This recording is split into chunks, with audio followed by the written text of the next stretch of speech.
morning guys. So live ko karon diri sa ako ba na ko si Sir sa picture line sa RRG Team Card si Richie Sir Obordo no?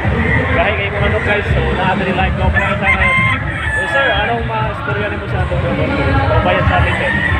Shout out sa akong mga amigo niya sa Leyte, si Ramel Matarak ng Kabayas Game Farm sa Ilocos, Leyte, si Sir Javi Maki Crisostomo sa Coco Melon Game Farm Ilocos, Leyte. Gusto mo niya sir, may pag nakaani mo din ay vivo kayong expo. Salamat. Sabi sa mga gusto mo doon ang ilalabas na katulad sa mga kanawayo. Mag-imo og line. Kali ang manok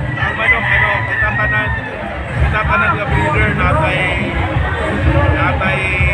murag gift para sa ato sa pag-breed nato. Siguro wala lang nato nabantayan.